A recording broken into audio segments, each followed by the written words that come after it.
بالکل ٹھیک مفتی صاحب، ایک ایڈیشن یہ کریے گا کہ لوگ بڑے شوق سے جو اس کا جو اصل جو مغز ہے عید الاضحیٰ کا، قربانی کا جانور لے کے آتے ہیں، پالتے ہیں جتنے بھی دن، کچھ اب پہلے تو ٹرینڈ تھا بہت بہت سال، اب کچھ دنوں کے لیے پالتے ہیں، تو اس دوران جو ہے وہ بکرے کا یا اس جانور کا پیشاب اگر آپ کے کپڑوں کے اوپر لگ جائے، ظاہر آپ ان کو پیار کر رہے ہیں یا ان کے جسم پہ اوپر، تو اس دوران نماز جو ہے وہ ادا ہو جائے گی انہی کپڑوں سے یا آپ کو کپڑے بدلنے پڑیں گے؟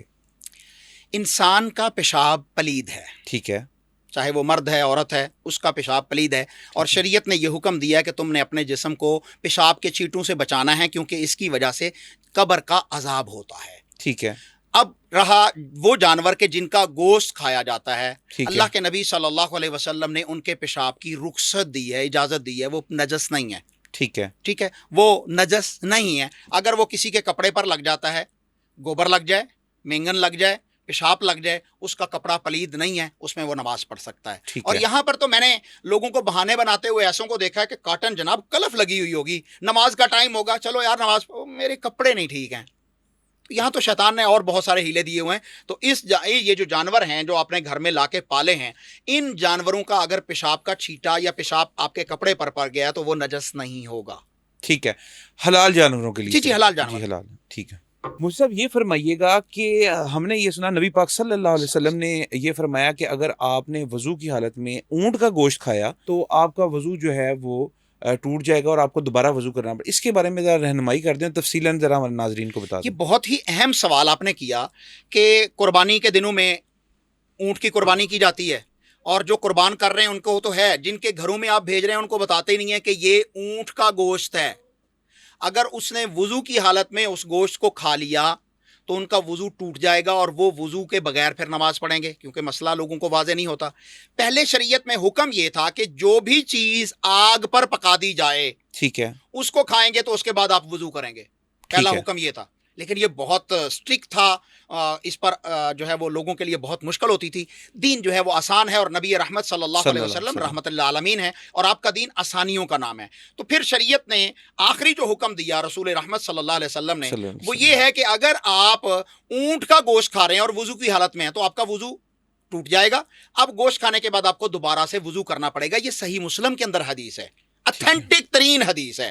لہذا لوگوں کو آپ کے پوڈ کاسٹ کے ذریعے سے یہ پیغام جانا چاہیے کہ جہاں جہاں جن جن کے گھر میں اونٹ کا گوشت جائے ان کو بتایا جائے کہ یہ ہمارا قربانی کا اونٹ کا گوشت ہے۔ یا عام دنوں میں بھی اگر آپ اونٹ کا گوشت لاتے ہیں تو اس میں خاص طور پہ آپ کو احتیاط کرنا پڑے گی کہ اگر وضو کی حالت میں ہے تو آپ کو دوبارہ وضو کرنا پڑے گا۔ یہ نواقض وضو میں ہے۔ علامہ صاحب یہ عرض کریے گا کہ گوشت کے جو ہے وہ فرمایا گیا کہ 3 حصے کریں، یہ ہم نے اپنے بچپن سے سنا ہے، شرعی حیثیت کیا ہے؟ اور آپ کیونکہ مفتی بھی ہیں تو آپ اس کے اوپر کیا فرمائیں گے کہ واقعی 3 حصے کرنا جائز ہے یا کیا معاملات ہیں اس کے؟ قرآن مجید فرقان حمید میں اللہ تبارک و تعالیٰ نے فرمایا فَكُلُوا مِنْهَا وَآتِمُوا الْقَانِعَ وَالْمُعْتَرَ، قربانی کا مقدس گوشت ہے، اس کو خود بھی کھائیے، مانگنے والوں کو بھی دیجیے، اور جو تنگ دست ہیں لیکن مانگ نہیں رہے، گھر میں بیٹھے ہیں، سفید پوش وائٹ کلر ہیں، ان کو بھی دیجیے۔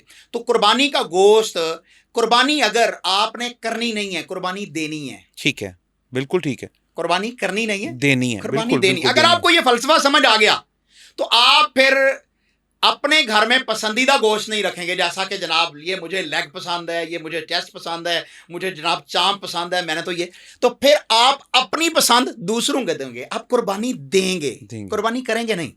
اگر آپ قربانی دیں گے وَيُسِرُونَ عَلَىٰ أَنفُسِهِمْ وَلَوْ كَانَ بِهِمْ خَصَاصَةٌ، آپ کو ضرورت بھی ہو اور آپ کو دوسرے کو دے رہے ہوں تو یہ قربانی ہے، سیکریفائز کرنا ہے۔ بالکل ٹھیک تو ہے، سب سے اہم بات کہ قربانی کے اندر عام طور پر سنا یہ جاتا ہے، سنی سنائی بات ہے کہ اس کے 3 حصے کیے جائیں، تو یہ سنی سنائی بات ہی ہے، شرعی طور پہ کوئی حیثیت شرعی نہیں۔ طور پر اس کا کوئی ایسا حکم نہیں ہے۔ ٹھیک ہے، آپ اس کو جو ہے وہ تھوڑا سا گوشت خود کھا کر سارا اللہ کی راہ میں تقسیم کر سکتے ہیں، ٹھیک ہے، رشتہ داروں کو، غربا کو، مساکین کو، مانگنے والوں کو دے سکتے ہیں، ٹھیک ہے، سارے کا سارا، تھوڑے سا اسے کھانا ضرور ہے، یہ بھی سنت ہے۔ رسول اللہ صلی اللہ علیہ وسلم نے 100 اونٹ ذبح کیے حجۃ الوداع کے موقع پر، اور 100 اونٹ میں سے ہر اونٹ کی ایک ایک بوٹی ہنڈیا میں لے کر ڈالی، اور چند بوٹیاں رسول اللہ صلی اللہ علیہ وسلم نے خود نوش فرمائی، اور باقی جتنا ان سب کا شوربہ تھا اس میں سے کچھ شوربہ رسول اللہ صلی اللہ علیہ وسلم نے نوش فرما لیا، تاکہ ہر اونٹ کے گوشت کا تبرک جو ہے وہ حاصل کیا جا سکے۔ اس لیے قربانی کے بابرکت گوشت کو آپ نے خود بھی کھانا ہے، لیکن یہ احتیاط رکھنی ہے کہ اتنا نہیں کھانا کہ آپ کو ہاسپٹل جانا پڑ جائے، بلڈ پریشر شوٹ ہو جائے۔ کھائیے، سلو کھائیے، سارا گوشت شریعت مفتی کا صاحب پہلا۔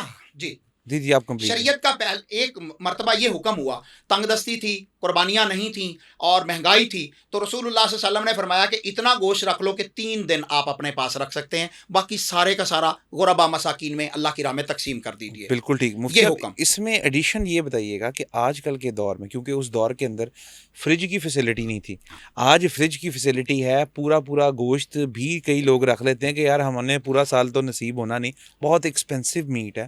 تو ان لوگوں کے بارے میں کیا حکم ہوگا کہ جو لوگ قربانی کا یا پورا نہیں تو کافی زیادہ حصہ اپنے لیے رکھ لیتے ہیں، فریج میں فریز کر لیتے ہیں؟ بڑی عید بڑی آفر، بڑی آفر، بڑے ریفریجریٹر جناب آپ کو مل رہے ہوتے ہیں عید پر، بین جو ہے وہ بڑے بورڈ لگے ہوتے ہیں، بیل بورڈز، کہ آپ بڑا فریزر لے کے جائیے.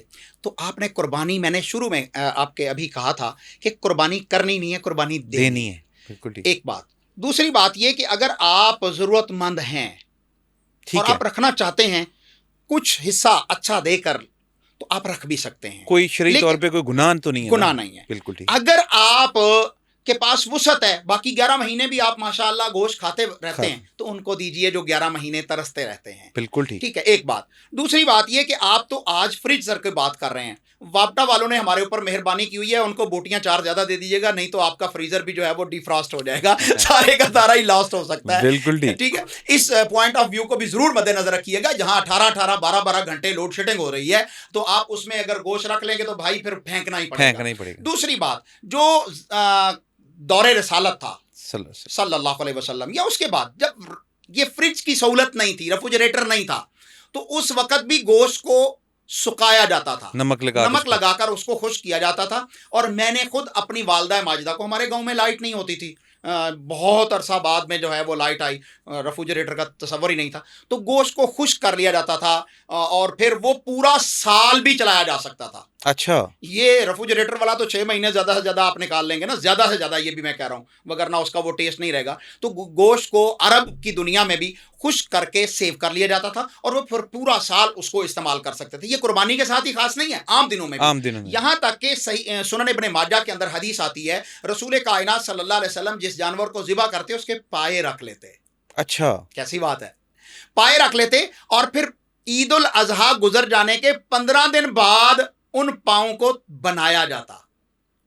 سیدنا علی المرتضیٰ رضی اللہ تعالیٰ عنہ ایک سفر سے آئے اور ام المومنین سیدہ عائشہ رضی اللہ تعالیٰ عنہ کو پتہ چلا کہ آج علی جو ہیں وہ باہر سے آئے ہیں رضی اللہ عنہ.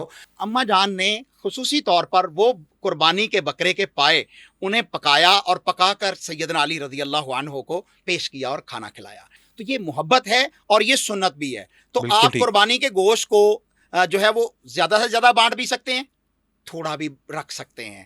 آپ 3 حصوں میں ڈیوائیڈ کرنے کی جو لوگوں کے اندر مت پائی جاتی ہے، کتاب و سنت میں، شریعت کے اندر اس کی کوئی مثال نہیں ہے. ٹھیک ہے مفتی صاحب، آخر میں کیونکہ کل عید کی نماز خیر سے تمام مسلمان نے پڑھنی ہے اور پورے پاکستان میں پلس سعودی عرب میں بھی عید ہے، عید کی نماز کے اندر طریقہ کار بہت کم لوگوں کو پتہ ہے، اور اکثر ہم نے دیکھا ہے کہ لوگ جو تکبیرات مس بھی کر جاتے ہیں اور کئی رکوع میں چلے جاتے ہیں. اس کے بارے میں رہنمائی فرما دیں اور اتنے آسان طریقے سے بتائیے گا کہ ہر بندے کو اس کی سمجھ آ جائے. نماز عید امت مسلمہ کے لیے اللہ عز و جل کی طرف سے ایک بڑا تحفہ ہے، اور اس کے ذریعے اللہ عز و جل مسلمانوں کو جہنم سے آزاد کر دیتا ہے، عام معافی کا اعلان مل جاتا ہے. یہ اتنی بڑی سعادت ہے، اور اس سے بہت سارے لوگ بلکہ اکثریت محروم رہ جاتی ہے. کیوں؟ ہمارے یہاں پر کنسیپٹ ہے کہ خواتین تو عید پڑھنے نہیں جائیں گی. ہاں جی بالکل، بہت زیادہ لوگوں کے اندر، فیملیز کے اندر یہ مسئلہ ہے کہ نہیں جی آپ خواتین نہیں جائیں گے. جبکہ سیدہ ام عطیہ رضی اللہ تعالیٰ عنہ رسول اللہ صلی اللہ علیہ وسلم کی صحابی ہیں، وہ پوچھتی ہیں اللہ کے رسول صلی اللہ علیہ وسلم خواتین کے لیے، آپ نے فرمایا ہر خاتون نماز عید میں شامل ہوگی. کہا جی آج غربت کا دور ہے، پردہ نہیں ہے، جلباب نہیں ہے، عبایا نہیں ہے. فرمایا اپنی دوسری بہن کے پردے میں چھپ کر اس کے اندر لپٹ کر چلی جائے. اچھا، کچھ ایسی خواتین ہوں گی جن کو ایام مخصوص کی وجہ سے نماز کی چھٹی ہے، آپ نے فرمایا وہ بھی عیدگاہ میں حاضر ہوں گی، نماز میں شامل نہیں ہوں گی، علیحدہ بیٹھیں گی اور مسلمانوں کی دعا کے اندر شامل ہو جائیں گی، کیونکہ اس دن عام معافی ملنی ہے. تو اس لیے خواتین کو باپردہ ہو کر، زیب و زینت کو اختیار کیے بغیر یا چھپا کر اور بالخصوص پرفیوم، ڈیونڈرنٹس، مختلف جو سپریز ہیں، ان سے بچ کر، کیونکہ اگر آپ خوشبو لگا کر نکلیں گی تو آپ کی نماز نہیں ہوگی، بلکہ اس پر بہت سخت وعید ہے سرور کائنات صلی اللہ علیہ وسلم کی کہ ایسی عورت جو ہے وہ بدکار ہے اور اپنے گھر میں جا کے غسل کرے، کیونکہ اس کی خوشبو کی غیر مرد، اتنا دین جو ہے وہ غیرت والا ہے۔ تو لہذا خواتین پردے کی صورت میں جائیں، اور جہاں پر پردے کا انتظام ہو وہاں پر نماز عید خواتین بھی ادا کریں، اور جن کو نماز عید ادا نہیں کرنی وہ علیحدہ بیٹھیں گی لیکن خطبہ سنیں گی اور دعا میں شامل ہوں گی، اس اجر و ثواب سے مستفید ہوں گی۔ اب نماز کا طریقہ کیا ہے؟ سرور کائنات صلی اللہ علیہ وسلم نماز عید کے اندر باقی عام نمازوں سے کچھ اضافی تکبیرات کہتے تھے۔ ٹھیک ہے۔